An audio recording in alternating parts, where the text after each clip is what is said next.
Round two. Okay, so 3 days ago I got back from Cancun, and I will say before I left, I was fucking terrified.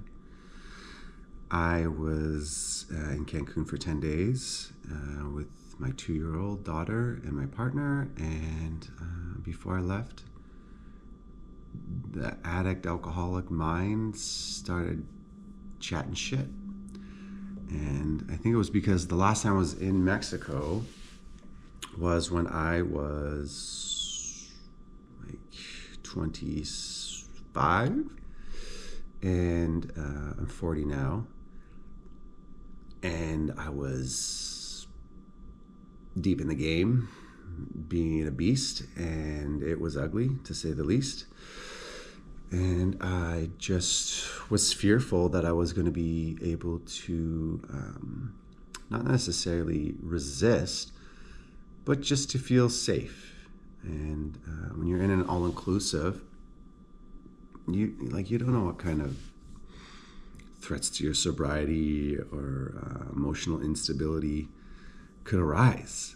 It's in a different country, out of your support systems.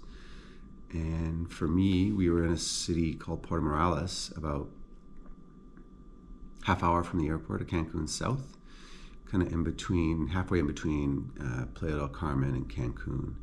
And unfortunately, there was only Spanish-speaking meetings there daily. And if I wanted to attend an English-speaking meeting, I would have had to go south to Playa del Carmen or north to Cancun. And honestly, it was mostly laziness and me being cheap. I didn't want to spend like the, I don't know, $15 cab ride to go there. And I guess also too, when you're in a foreign country and you don't really speak the language, and there's like this crime psyche that the media bombards you with, that it plays in a place of avoidance for you. I don't want anything to do with that. I want to be down there having a good time. And attending meetings wasn't a priority for me.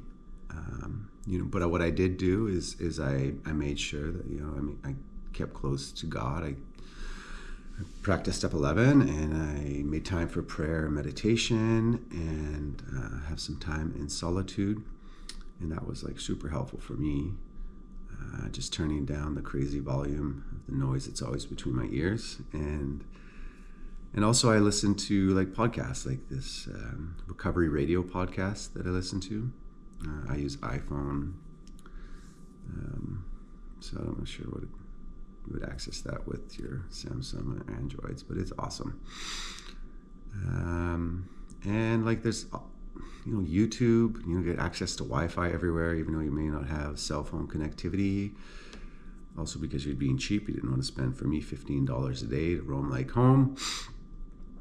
There's not a lot of barriers to entry compared to the way life was even a generation ago. So, I know that I've been in recovery for years, and I just know at this time I can't fool myself and pretend like I'm going to put that on the back burners, even when I'm traveling internationally.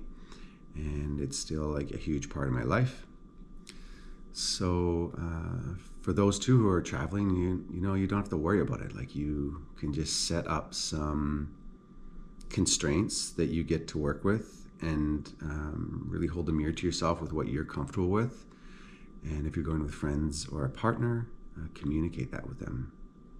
If you're at a socializing event there, or a nightclub, or any other sort of situation that may cause you to feel uncomfortable, maybe communicate with your friends and family or partner first. There's a special word that they need to know that you're going to throw out if you're at a place where you're feeling discombobulated or stressed, and you need to get out of there because you're concerned for your sobriety, right? I don't gamble with my sobriety. It's really important to me, and I don't pretend like I'm the strongest man in the world that can navigate any emotional upheaval or conflict, especially while I'm out of my little bubble back here in Canada. and it's a sort of like a respect thing for myself too, you know, and especially if I'm already feeling a sense of insecurity or fear, because like certain countries or cities often have visceral feelings associated with them, and this time I got to create new visceral feelings and emotions associated with the country, which is wonderful, right? This is what we get to do in recovery. You know, the whole idea of being sober for me is like living a full life, just like not with the nasty consequences like blowing money I don't really have, or hurting feelings, or impregnating people I shouldn't be, or doing all kinds of nasty things that people that are under the influence do. And I felt really fortunate to get the opportunity to go with my 2-year-old and my partner, and we had a lovely time, even though there weren't meetings present, right? You know, often we still have meetings in a lot of places that are on Zoom.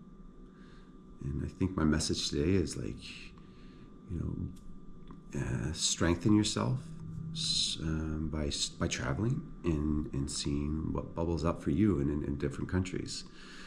And, you know, how resourceful can you be when you're in, you know, various parts of the planet when you still have sobriety to look after. You know, it's super possible. I was going to say plausible, but people do it all the time. It's just about preparing yourself and not going in blind. You know, 'cause the more that you give ample time to, I don't know, be sort of like the Boy Scout and be prepared for where you're going, I think the more settled you'll feel, and you don't have to be at a place where you're fighting those monsters, and you're safe wherever you go.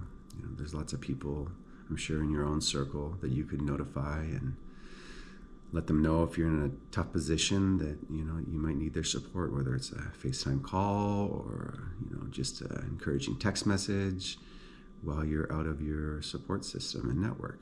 So I don't know, it's been a while. I just wanted to touch base with you guys and encourage you on your own journeys in life, and the skills that you learn, whether in rehab or 12-step rooms, can go with you in your head and your heart and in your spirit, and you can still be safe. Okay, guys, love you. Adios, amigos.